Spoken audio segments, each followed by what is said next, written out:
E aí, tudo bem? Tudo bem, boa noite, Marise. Mais uma Como é vez que o tá? prazer estar contigo. Como é que estamos? Tudo certo? Estamos muito bem, melhor Estão me agora. ouvindo? Tá me ouvindo bem? Todo o som e a imagem estão muito bem e temos aí uma hora e eu Para acho que falar. vai ser uma conversa muito boa. Então, bora. Vamos lá. Então, seria muito bacana começar contigo, porque você publicou recentemente e teve, eu acho que um grande alcance aquele texto sobre como identificar um autor liberal. E Uhum. a gente vai ter que definir aqui quem é um liberal, quem é um conservador, etc. Legal, já que você fez essa publicação tão bacana recentemente, tão interessante, você dar início descrevendo, né, o que é um autor liberal, como identificar um autor liberal, a partir daí tentar uma definição de liberalismo, definição possível, né, de liberalismo.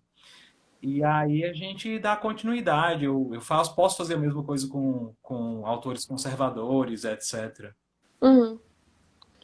Então, a motivação daquele texto tem a ver com uma controvérsia política, na verdade, que está acontecendo nos movimentos liberais, que tem sido emergente nos últimos anos, em que está havendo uma disputa sobre. Isso, na verdade, sempre aconteceu, desde o princípio.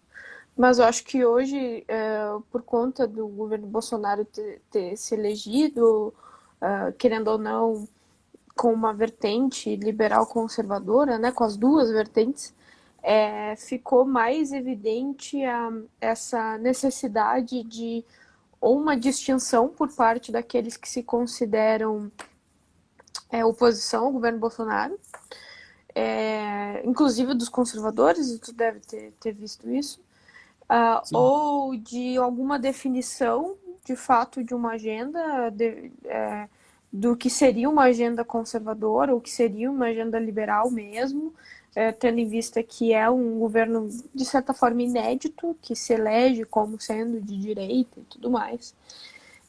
Então, assim, é um momento de definições, é um momento de não de convicções, é um momento de ambiguidades. Então, acaba que a necessidade de colocar pingo nos is são necessários.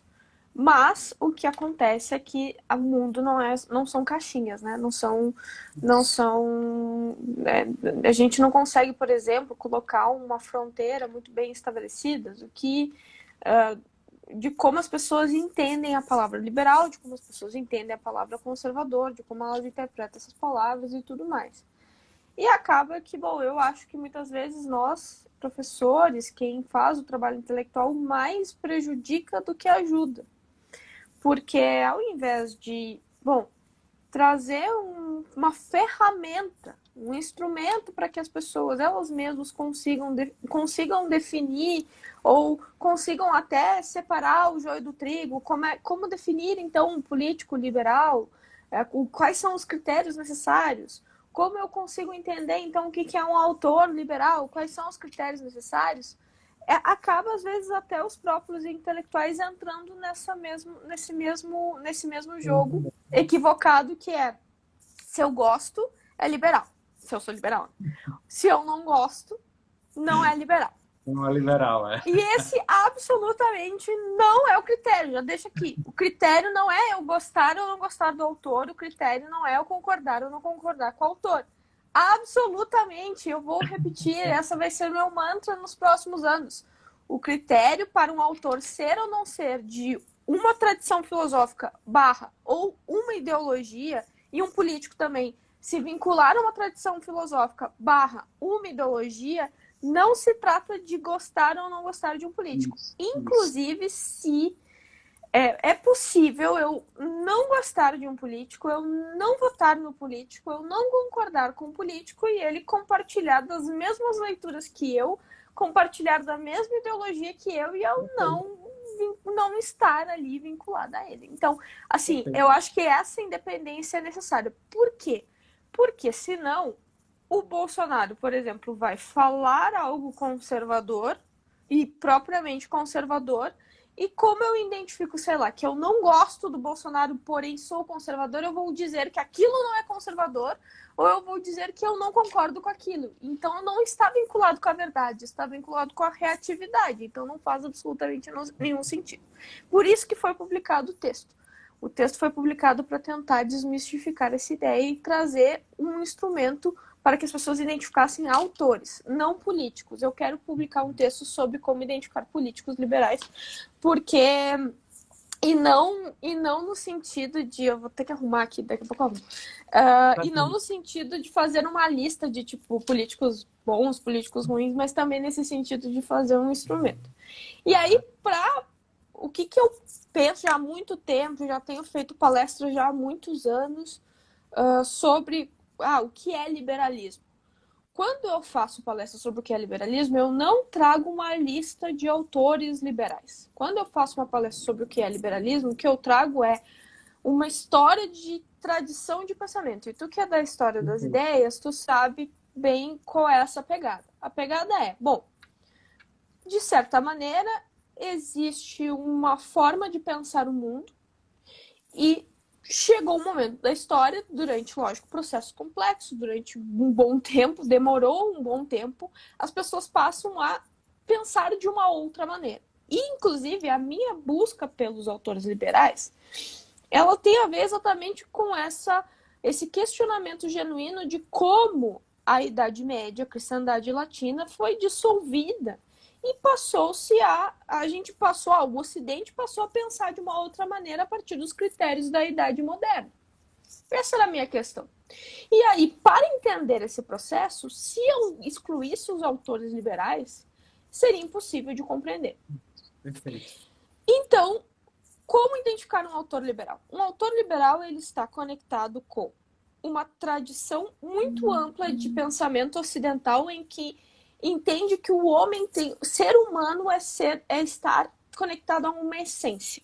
E geralmente essa essência está conectada a uma ideia de razão, de razão, sendo que esse conceito de razão ele pode se transformar, ele pode ser bastante negociado.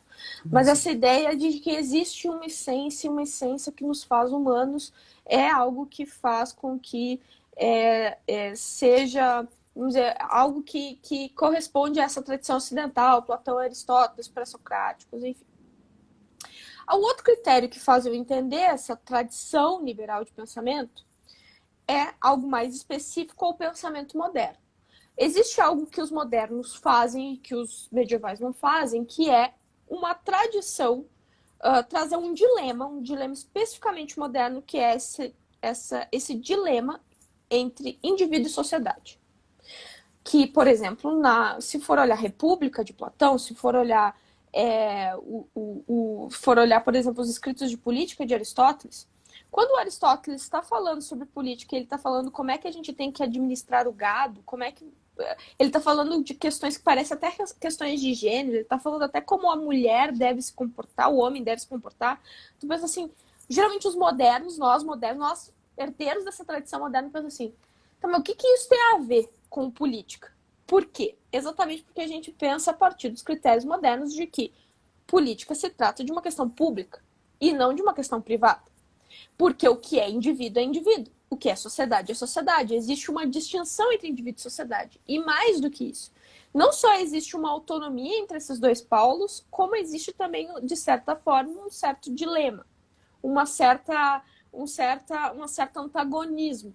Em geral, os liberais, inclusive, eles vão colocar esse antagonismo como algo que não deve ser nem superado e como também que o indivíduo, e aí eu vou para o terceiro critério, o indivíduo deve ser protegido dessa maioria, protegido desse outro polo que é a sociedade. Deve ser preservado dessa sociedade, por mais que alguns liberais sim vão pensar que é importante manter a ordem social. Hobbes é um deles. E aí a gente vai para a terceira questão.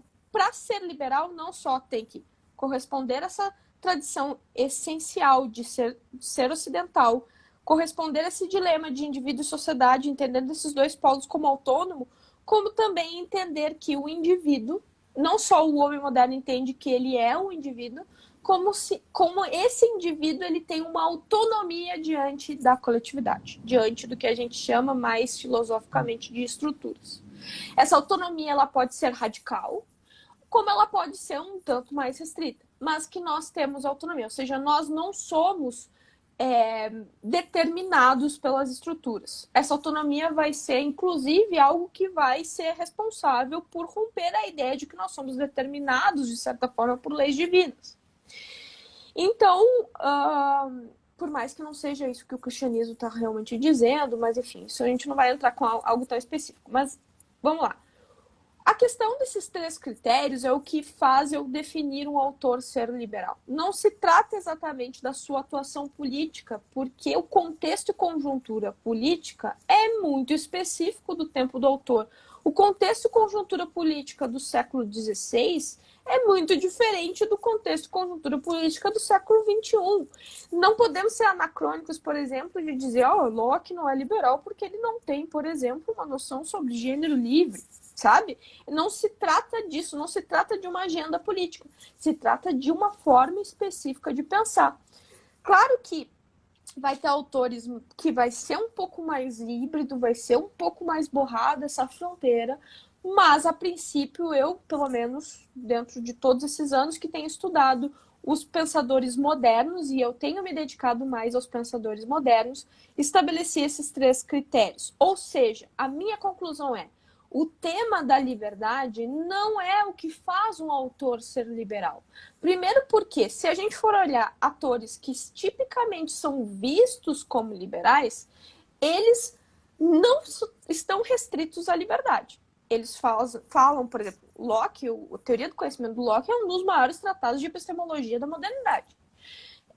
Outra coisa também é que, outras teorias que são epistemologicamente contrárias ao liberalismo, ao que é até a epistemologia moderna, né, a esses fundamentos que eu trouxe aqui, eles vão falar sobre liberdade. E um bom exemplo que eu dei ali no meu perfil foi sobre o Sartre. O Sartre, por exemplo, se for olhar no primeiro momento, pensa, esse cara é um libertário. Ele, pensa em relações livres, liberdade, liberdade, liberdade. Mas aí, se a gente for olhar especificamente os pressupostos epistemológicos do Sartre, são completamente... Ele primeiro rompe com a ideia de essencialismo e, a liberdade se torna quase uma coerção, porque a gente está condenado a ser livre. A gente não vai entrar especificamente no Sartre, mas a questão é essa. E no caso, aí já passando a bola para ti, os conservadores, e a nossa pergunta era, é um dilema necessário? Os conservadores, pelo que eu entendo de conservador, eles compartilham desta mesma tradição, desses mesmos dilemas. Também de uma tradição ocidental, também compartilham desse dilema indivíduo-sociedade, também entendem o homem como um indivíduo autônomo diante das estruturas, mas numa conjuntura de século XVIII, que é quando a gente vai aí criar as ideologias como nós conhecemos, tanto o conservadorismo quanto o progressismo, que vai se tornar a esquerda depois, quanto o próprio liberalismo, como liberalismo econômico, porque aí que tá, eu sempre digo, liberalismo econômico é algo do século XVIII, não é antes não existe exatamente liberalismo econômico. A partir dali, o conservadorismo traz uma vertente, um olhar, retoma certas questões teóricas que tinham sido abandonadas, principalmente algumas influências da Idade Média. E aí o conservadorismo vai trazer uma visão de mundo específica dele, mas sem romper com a tradição ocidental e principalmente sem exatamente romper com a tradição moderna. E também, e o mais importante, o conservadorismo tem uma proposta modernizadora. E assim, quando eu falo isso, geralmente as pessoas elas ficam um pouco abismadas assim. O conservadorismo, por mais que olhe o passado de uma outra maneira que os progressistas modernos olham e até os próprios liberais, o conservadorismo, e a gente vai falar especificamente sobre o século XVIII, depois de tu apresentar os conservadores, o conservadorismo está também, ele sabe do problema do Estado absolutista, ele sabe dos problemas do século XVIII, mas ele está propondo uma outra forma de modernização. E essa é a grande questão. Então, obrigado, Marise, foi excelente a tua exposição. E eu vou pegar um gancho de algo que você falou. De fato, o pensamento conservador é algo moderno. E uma das formas de constatar a modernidade dos conservadores, eu sou até um pouquinho mais cri-cri com o chamado anacronismo, porque Porque tu é mais historiador que eu, inclusive. eu sou um historiador do direito, né? Então, assim, a crítica ao uso de vocabulário fora do seu momento específico é muito maior lá no Instituto de Ciências Histórico-Jurídicas, onde eu faço doutorado. Uhum. Essas categorias liberal e conservador, elas entram no vocabulário político no iniciozinho do 19, que é exatamente o início do que a gente chama de contemporaneidade. Por quê? Porque O a Alex. partir desse O Alex, momento, conservadores são liberais com boa mais noite. elegância, assim como eu. Olha só, Concordo, boa Alex. definição, concordamos. E quando você está nesse momento, nesses primeiros anos, primeiras décadas do momento contemporâneo, você tem a possibilidade de olhar para trás como um homem ou uma mulher da década de 1820 ou 1830, após a Revolução Francesa, após as constituições em sua acepção moderna, após a reivindicação de direitos e outras transformações, e afirmar que eles estavam vivendo um novo momento. Esse sentimento, na realidade, existia no século XVIII, no século anterior. A Uhum. ideia de que estamos em um novo momento. Então, por exemplo, os homens do século XVII e XVIII olharam, por exemplo, para o acúmulo de capital, o acúmulo de riqueza, e alguns eram capazes de dizer, bem, eu já vivo muito melhor do que o meu avô vivia. Ou então, aldeões, os camponeses europeus estão comendo muito melhor, por exemplo, por volta de 1780, por mais que tenham ocorrido secas e aqueles desastres naturais que você conhece muito bem na Uhum. França, os camponeses daquele período já tinham uma alimentação muito melhor do que os camponeses de 200 anos atrás. Então, existe uma percepção de um novo momento na história humana. E isso foi possível também porque ocorreu uma transformação intelectual, que é o pensamento histórico. Você pensar historicamente não é algo natural, é parte de uma transformação intelectual.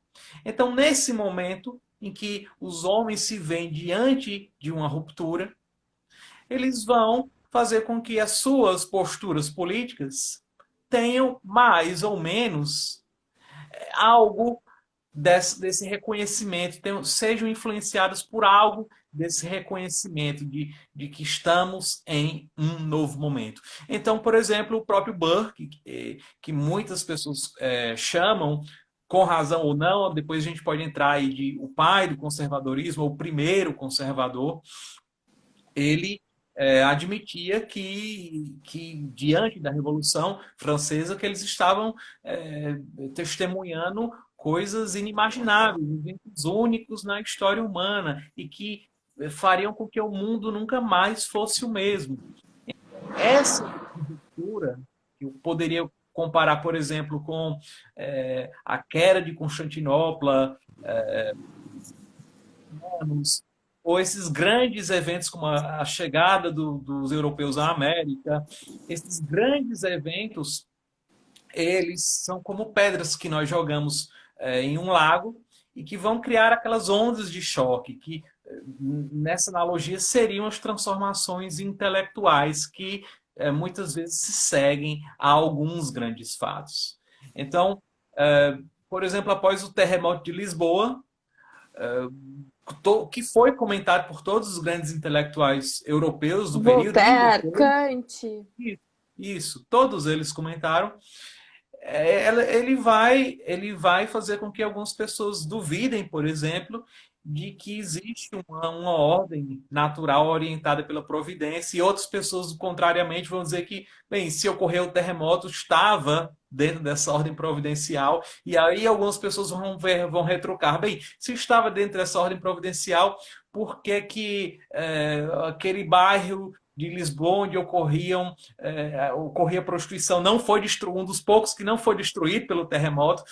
Então, nós Só temos... para contextualizar, o terremoto de 1755, ele é um terremoto que acontece, é um grande evento natural que acontece em Portugal e inclusive, grandes discussões sobre o limite da razão, sobre as Isso. incertezas acontecem já ali naquele momento, entre Kant e Hume, etc. Isso só até uma superação do cartesianismo, só para dar um contexto aí para quem não conhece. Então, após esses grandes eventos, é claro que as ideias vão refletir algo disso. E quando você vai para a França após a Revolução Francesa, quando os franceses não sabem ainda muito bem, na verdade o século XIX inteiro na França foi não saber muito bem o que vai ser na política, você vai ter liberais propondo, por exemplo, um legislativo unicameral, e conservadores querendo, em dado momento posterior do século XIX, manter a república, quando eles antes queriam o retorno da monarquia, a restauração. Então, essas palavras liberal e conservador, elas refletem, como você falou, visões de mundo que são diferentes, mas que são ambas partes do momento moderno e que ambas refletem a consciência de que estamos em um momento moderno ou em um novo momento. E aí, cada uma dessas posturas, cada uma dessas visões de mundo vai responder de modo distinto.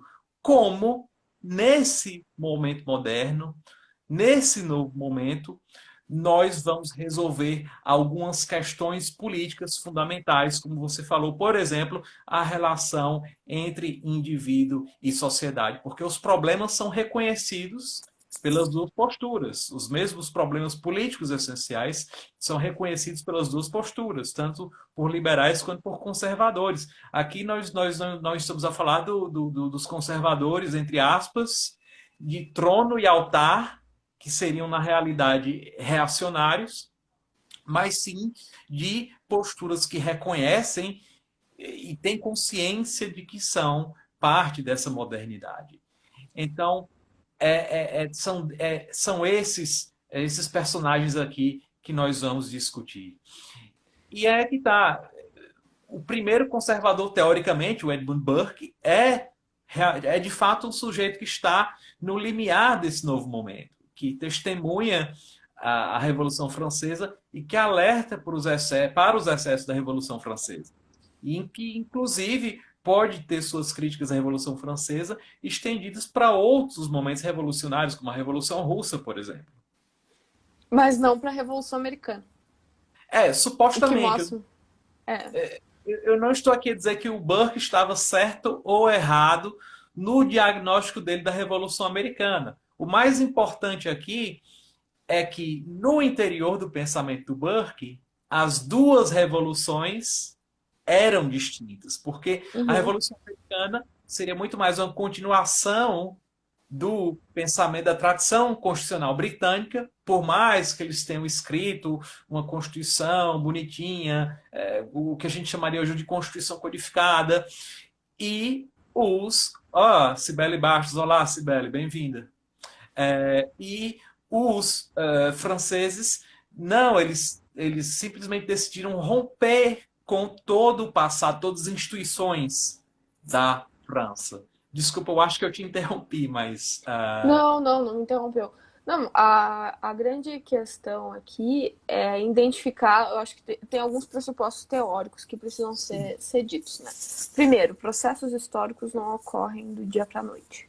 Então, quando a gente fala de uma produção de uma tradição de pensamento, e principalmente entre o fim da Idade Média e o começo da Idade Moderna, a gente tem que pensar que, bom, são vários processos desencadeados de várias naturezas que ocorrem durante um bom tempo, durante alguns séculos, para se consolidar uma nova forma de vida, uma nova morfologia social, vamos dizer. E só pensando nas questões institucionais, por exemplo, se a gente pensar que a Idade Média estava organizada a partir de uma soberania difusa, que é o que a gente chama de cristandade latina, e isso por soberania difusa quer dizer que não existe uma soberania verticalizada, não existe um Estado como a gente conhece, existe uma difusão do poder a partir de não só das instituições eclesiásticas, mas também da nobreza, enfim, há a gente chama de sociedade horizontal, é uma outra forma de organização, uma outra visão de mundo, inclusive a razão ela é baseada por outros pressupostos, como, por exemplo, a razão e a moralidade estão intrincadas e não exatamente desconectadas como na modernidade. Se a gente pensar que foram 1000 anos também, inclusive daquilo que a gente chama de período medieval, e também todos os processos de guerra civil que ocorrem no momento que a gente chama posteriormente de crise do período medieval, são muitos anos, são muitos anos. Por exemplo, mesmo reforma, quando a gente fala de reforma e fala século XV, há processos de reforma ocorrendo desde o século XIII, documentados, desde o final do século XII. Se a gente fala, por exemplo, de fim de Idade Média, a gente vai olhar para a Alemanha no século XIX, que foi unificada em 1870, existem relações servis do estilo que a gente chama de medieval feudal na Alemanha em 1870. Então, assim, a história ela não é tão linear quanto pedagogicamente às vezes a gente precisa para explicar. Existem processos desencadeados, macro-sociológicos que ocorrem. De fato, por exemplo, a consolidação do Estado francês está vinculado a um processo de consolidação de outros Estados nacionais, de outros Estados territoriais, de outros príncipes laicos que estavam concentrando poder diante do poder da igreja. Isso de fato ocorre, mas isso não ocorre de maneira homogênea. Isso é uma questão teórica que a gente precisa colocar aqui. Então, a mesma coisa o pensamento. O pensamento ele não está progredindo de maneira linear, homogênea. E também, outra coisa que eu acho importante, e aí eu acho que também as pessoas que têm essa expectativa acabam não conseguindo entender a complexidade dos pensadores, é quando não entende, por exemplo, quando um Burke ele influencia tanto o Woodrow Wilson, que é um chamado nas relações internacionais de idealista, que está, por exemplo, numa vertente mais à esquerda nas relações internacionais, e uma Margaret Thatcher, quando um Burke ele influencia tanto um Hayek quanto influencia um Scruton. Se bem que Hayek e Scruton estão mais ou menos no mesmo espectro, mas influencia, por exemplo, até anotei aqui, influencia, por exemplo, um Hayek, um Reagan também, e um Woodrow Wilson, que são dentro do contexto americano, dois políticos extremamente diferentes, um democrata e um republicano, em contextos diferentes, mas também com perspectivas completamente diferentes em termos internacionais. Então, assim, exatamente porque, é o que eu sempre falo, né, também o pensamento ele não se dá de maneira casada, não se dá de maneira homogênea, né? Enfim. E nós temos que ter muito cuidado, e eu vou aproveitar isso para explicar as características agora do pensamento conservador, e alertar que, primeiro, existem pensamentos conservadores, porque, no fim das contas, não se trata de uma ideologia monolítica. A partir de certo ponto de vista, nem se trata de uma ideologia, mas de um modo de ser no mundo e de uma visão de mundo que o Joaquim Romano, um conservador brasileiro. Vamos deixar as perguntas por final, né, Marise? Ou então, a gente responde todas. A gente responde. A gente responde, pessoal. Enfim, vamos voltar. Pode fazer, vai fazendo que depois a gente rola. Perfeito. É o seguinte, quando a gente vai para o pensamento conservador, e nesse ponto, como historiador das ideias, eu sou um nominalista, que é o que eu quero dizer com isso. Não existe conservadorismo, mas existe a palavra conservadorismo, e essa palavra, como liberalismo, ela não corresponde a um dado muito óbvio da realidade, ela vai ser empregada nos mais diferentes contextos.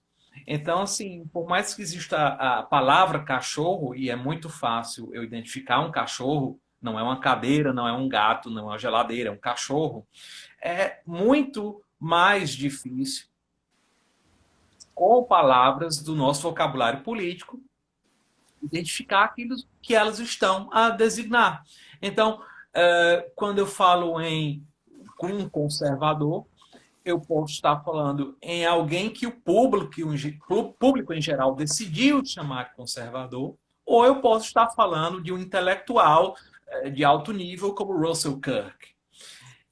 Então, Que temos, inclusive, na live um especialista em Russell Kirk. exatamente, temos aqui o Alex Catarino, que é um especialista em Russell Kirk, e o grande especialista em Russell Kirk desse lado aqui aliás, ao sul do Equador. Não, e só também atentando que, bom, por mais que a gente tá tentando fazer isso agora, a gente está analisando, na verdade, os pensadores liberais, os pensadores conservadores, e mesmo o Burke, ele teve sua atuação política, e a gente disse desde o começo, essa fronteira ela não existe, mas para analisar a gente vai ter que fazer essa separação. Pois é. Até mesmo politicamente existe, por exemplo, às vezes existe interesses políticos para que um pensador seja uma coisa ou seja outra. Por exemplo, no Brasil está acontecendo muito isso. Tem um grupo político que quer dizer mais Stuart Mill, menos Mises. E é engraçado, porque o Stuart Mill é influenciado pelo Burke. E esse grupo, ele não quer ser conservador. Então, assim, é não saber a história das ideias, é não saber porcaria nenhuma de Pois teoria. mas assim, a gente não pode, eu acho que a gente não pode exigir muito da classe política brasileira na sua configuração atual. Mas voltando para as características dos conservadores, momento de sinceridade, né? Eu acho que não dá para exigir realmente muita Não, mas coisa. a gente de alto escalão que tá fazendo isso, fazendo camisetinha, inclusive, mais Stuart Mill e mesmo. E em termos epistemológicos, inclusive, quero deixar registrado, o Stuart Mill tá muito mais próximo do positivismo do que o Mises, que é um contemporâneo, né?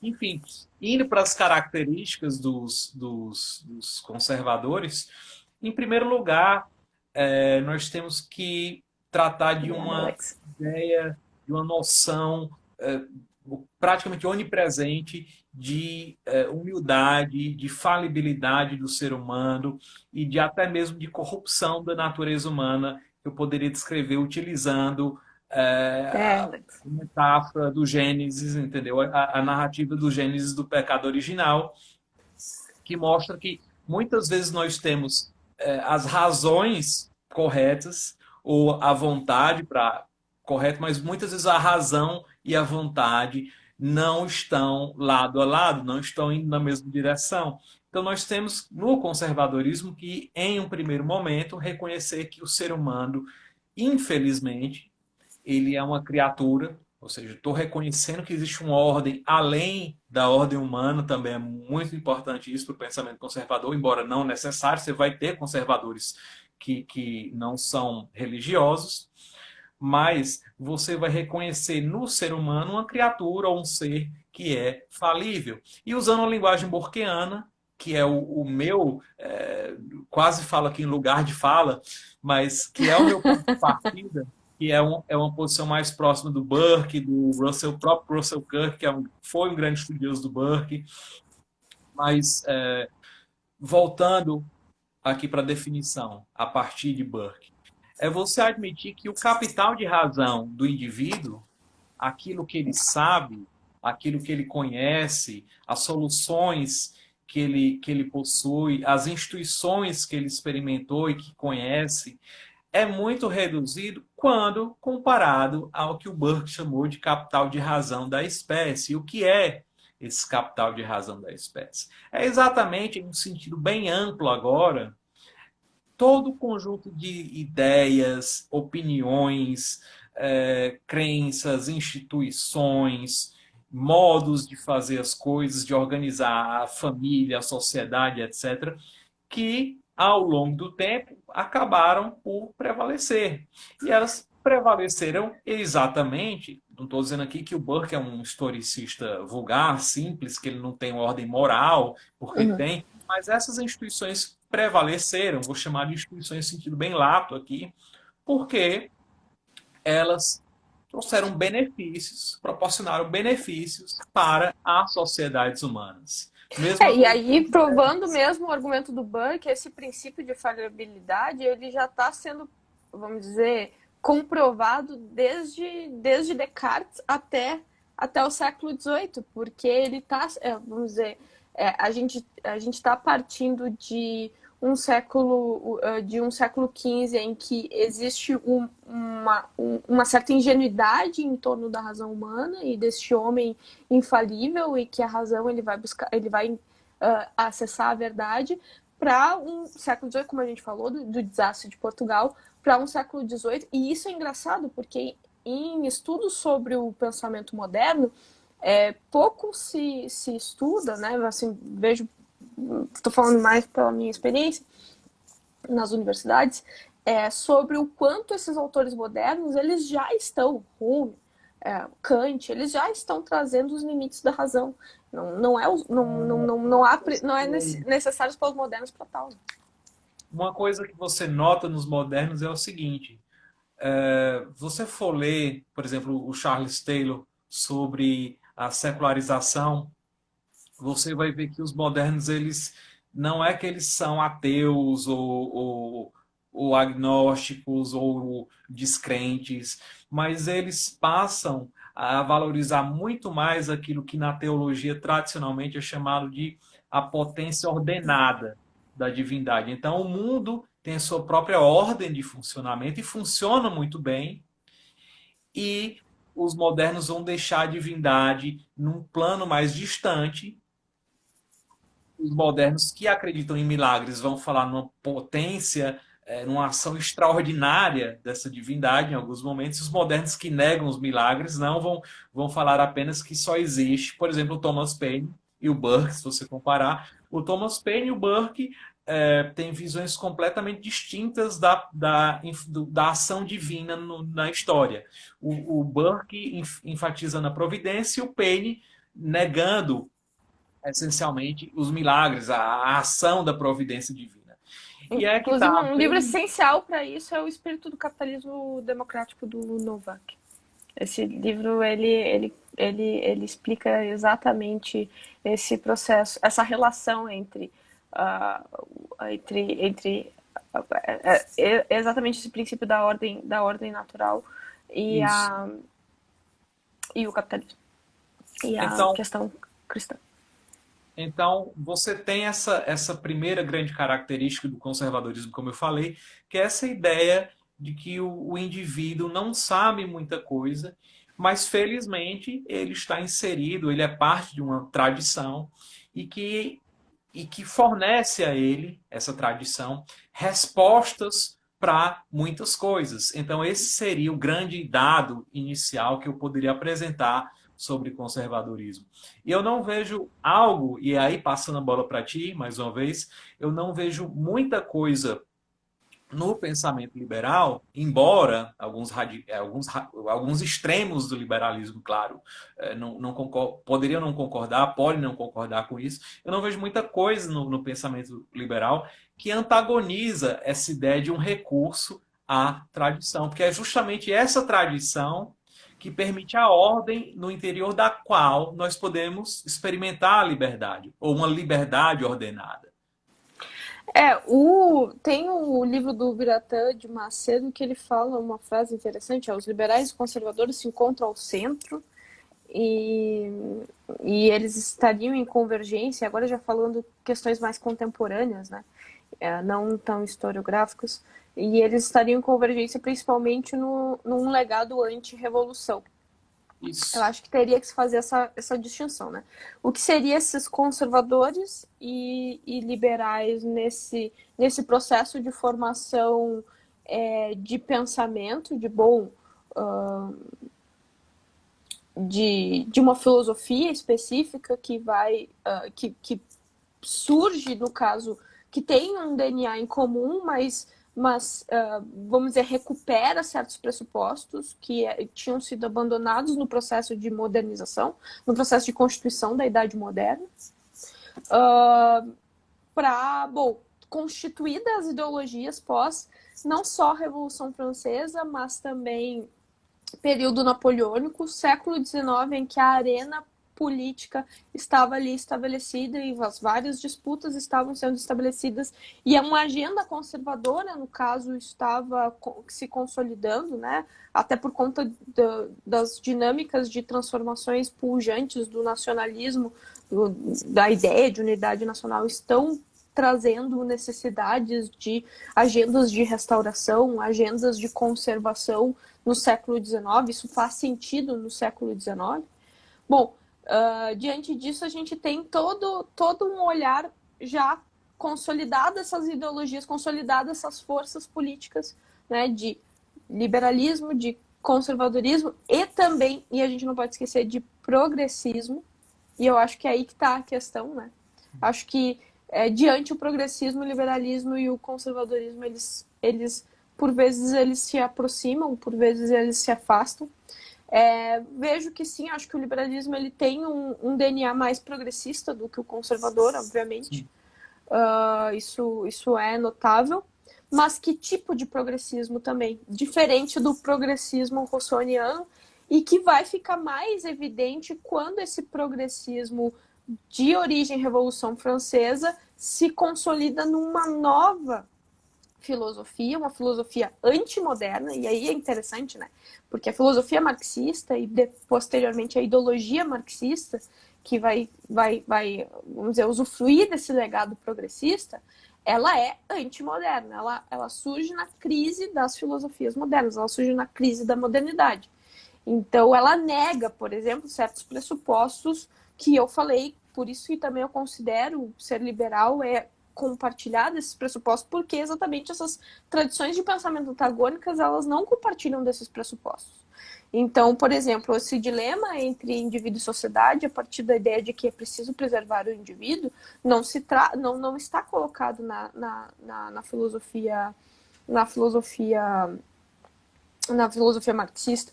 E, de certa forma, mesmo que exista um dilema, esse dilema pode vir a ser superado numa ideia de comunidade e numa certa extinção do indivíduo no fim da história. Então, eu acho que, bom, aí a gente pode entrar num outro período da live, que é exatamente a gente analisar, bom, como aí já no período contemporâneo, a gente falou da formação desses pensamentos, aí como se estabelece nas agendas políticas modernas, contemporâneas. No caso, acho que no século XIX, a diferença entre liberalismo e conservadorismo era mais evidente. Exemplo básico de história.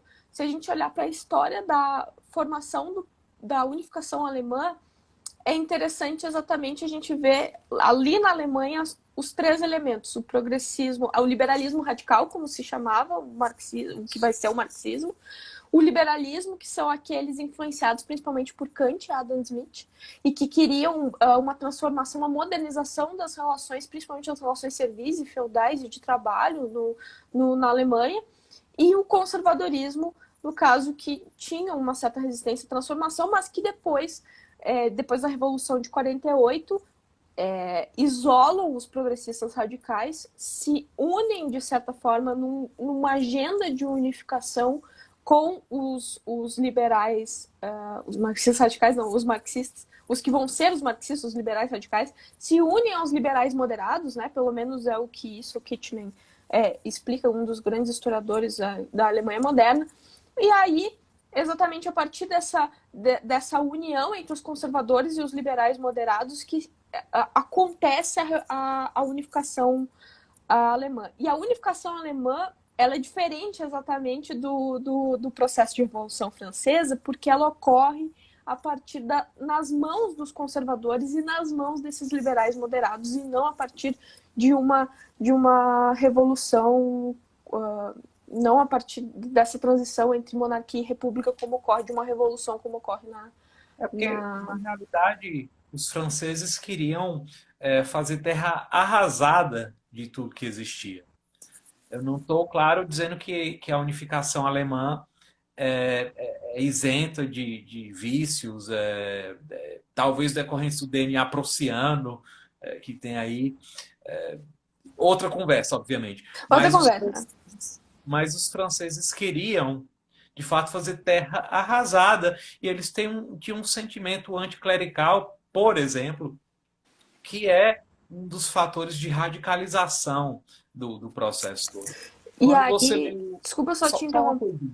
Pode falar. Não, fala. O que é? Não, só te interromper um pouquinho. Sobre a Alemanha,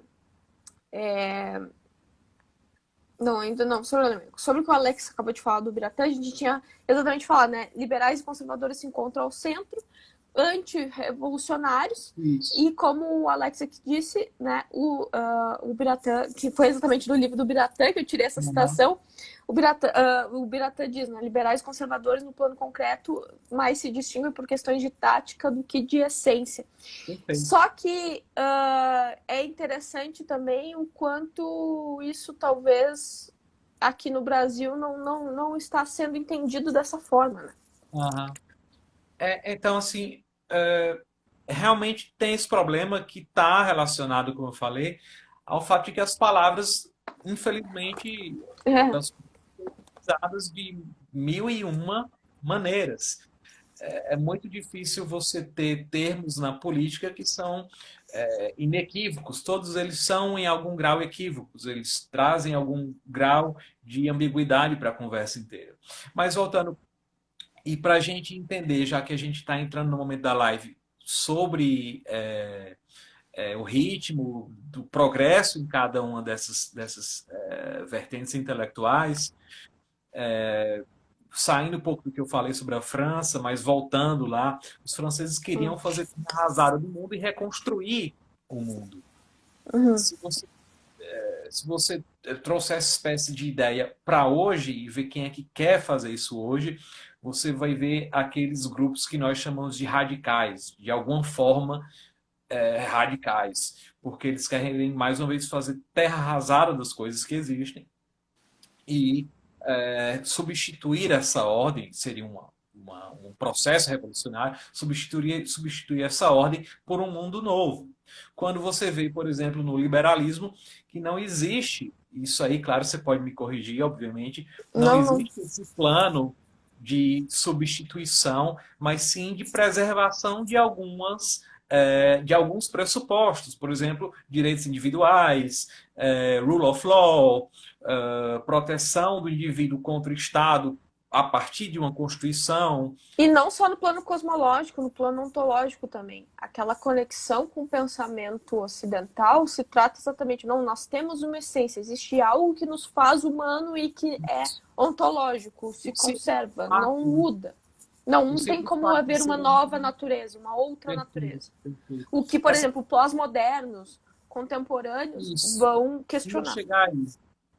Ia chegar aí. Os pós-modernos hoje expressam tudo o que você falou sobre, por exemplo, os autores marxistas. Eles querem ir além da modernidade. Eles querem se revoltar contra os pressupostos da modernidade, enquanto liberais e conservadores estão muito vinculados ainda a esses pressupostos. A diferença talvez é que os conservadores sejam aqueles que querem ir numa marcha mais lenta de transformação das Uhum. coisas, ou então que querem deixar essa transformação para a sociedade sem intervenção do Estado, mas ao mesmo tempo os liberais, embora eu imagino, eles não queiram também a atuação do Estado para essa transformação, pelo menos no liberalismo clássico, eles parecem estar mais confortáveis com um processo mais rápido de transformação. Tem a ver com a palavra, por exemplo, quando eu associo o liberalismo à palavra moderno, né? E se pensar, por exemplo, Locke como um proto-liberal, pensando, por exemplo, as agendas de liberdade individual que ele produz ali no ensaio sobre tolerância, etc.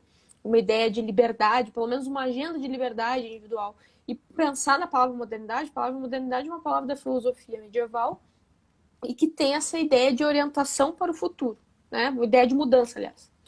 A modernidade em si, a ideologia moderna, sendo o liberalismo uma das, vamos dizer, essa ampla filosofia que é, vamos dizer, específica e inédita da modernidade, tem essa orientação para o futuro. Tem essa ideia de orientação para o futuro. Tem um olhar menos cético para o futuro. Tanto que o nosso Partido Liberal no Brasil, ele se chama Novo, né? Não é à toa. Então, quer dizer, o novo, o moderno, ele tem um valor positivo em si. O conservador, em geral, ele vai ser cético quanto a essas transformações, ser cético quanto ao que é moderno. E, claro, está muito enraizado, inclusive, entre os conservadores, a ideia de que o moderno é bom, o novo é bom, o retrocesso é ruim, retomar coisas são ruins, restaurar processos são ruins. Os conservadores, no caso, diante processos revolucionários que estavam emergentes, eles vão trazer essa dinâmica, vamos dizer, essa discussão, não só no plano intelectual, mas no plano político também, que, bom, estão jogando, vou falar uma expressão um tanto vulgar, mas estão jogando a água do banho com o bebê fora. É exatamente tentando trazer essa ideia de que, bom, precisamos retomar certos processos para continuar, inclusive, modernizando. E se a gente olhar, por exemplo, para o próprio processo de unificação alemã, as discussões de superação do Estado absolutista. Montesquieu é um conservador, não de vertente burkeana, não de vertente escocesa burkeana, mas ele é um conservador e ele vai voltar para a Idade Média, para exatamente aquele modelo de soberania difusa, de divisão entre os poderes, e é o que eu sempre digo para os meus alunos. A gente pode olhar a história por rupturas, mas a gente pode olhar a história por processos de conservação. E se a gente olhar por processos de conservação, a gente vai olhar para a Idade Média como um momento da história extremamente inovador, e não como a partir da ideia de que a Idade Média é a Idade das Trevas. E se a gente olhar, inclusive, as origens da ideia de divisão entre os poderes, está na Idade Média, e não, por exemplo, as origens da ideia de precisamos reformar esse modelo de Estado absolutista. Um dos fundamentos enfim, do espírito das leis do Montesquieu, ele vai buscar exatamente na Idade Média, numa ideia de soberania difusa. Então, e o Montesquieu exatamente como um conservador, e apesar dele ter sido, né, mal empregado na Revolução. E só para terminar meu raciocínio, na unificação da Alemanha, há também essa ideia, vamos dizer, essa conjuntura, ou melhor, uma confirmação entre as três ideologias de que a unificação era necessária. Só que como ela iria ser feita e também o que seria da Alemanha após a unificação, isso que estava em jogo. E aí voltamos ao Biratã dizer exatamente, às vezes são essas as diferenças, e aí que os liberais muitas vezes eles estão mais próximos dos conservadores. Por quê? Porque o que não está em jogo para o conservador e muitas vezes para o liberal é que o indivíduo ele não é autônomo, que o indivíduo deve ser protegido da maioria. Isso está claro, por exemplo, nas obras dos principais conservadores. O Scruton, ele deixa muito claro que o indivíduo precisa ser protegido da maioria. Está muito claro, por mais que existam aí distinções entre como fazer, existem pressupostos, fundamentos inegociáveis que eles compartilham, no caso, liberais e conservadores, que, no caso, progressistas e liberais não compartilham. Isso. Então, a gente tem 5 minutos. A conversa não, e até eu falar um negócio bom, sobre a diferença de conservadorismo e hierarquia, holismo em sociedades de casta, mas não vai dar tempo. Vai ter para eu botar lá. Opa, acho que cortou. É bem interessante complementar o raciocínio com a ideia do Burke. Cortou. Vai ficar salvo no YouTube do canal Politeia. Isso, vai ficar salvo. Dá para te ouvir ainda. Acho que tá ruim a internet. Agora no finalzinho. A internet da rádio tá ruim, pessoal. Mas, a minha? Achei que era a tua. É a minha. Tá tudo bem aqui. Achei que era a tua, não a minha. Um pouco ruim, mas os franceses, segundo o Burke, tinham tudo para fazer uma reforma. E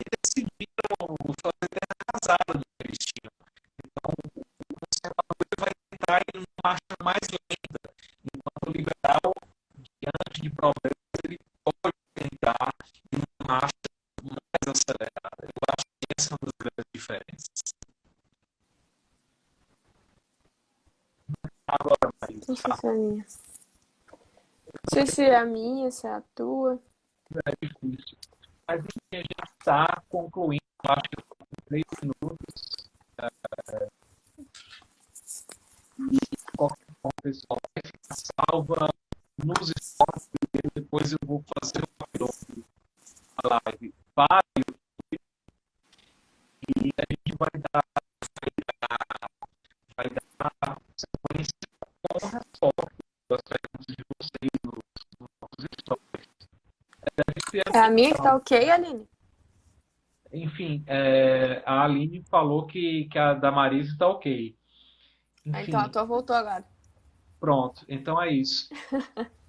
Se ninguém tava ouvindo, já que a gente está acabando, né? Eu vou só deixar o recado de que a live vai ficar primeiro nos stories do Politeia, mas mais importante, eu vou fazer o upload dela pro canal do YouTube. E tanto eu quanto a Marise, nós dois, tanto Marise quanto eu, nós vamos responder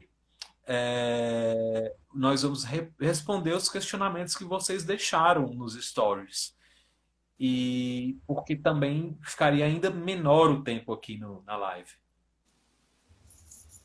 Ah, acho que até alguns já foram respondidos sobre Isso, liberalismo isso. ser progressismo, É, sobre algum conservador brasileiro. isso, Acho que alguns já foram. isso mesmo. E o Quero Alex fez agradecer. 2 contribuições também aqui, tá? Ótimo. A gente tem muita Obrigada, sorte de Alex. contar com ele. Então é isso. Um dos maiores Obrigado. especialistas. A gente teve, na verdade, o constrangimento de fazer uma live sobre conservadorismo e liberalismo com um dos maiores especialistas em conservadorismo e liberalismo na plateia. Não, não é um constrangimento, é um privilégio, na verdade. É, Então é isso, pessoal. Fiquei muito feliz em estar mais uma vez com a Marise, em estar com todo mundo que também é acompanhou ótimo. aqui. E obrigado pela presença de vocês. Mais uma vez, muito obrigado, Marise. A gente tem que dar um jeito de fazer o Instagram ter lives contínuas de 3, 4 horas. É. Brincadeira.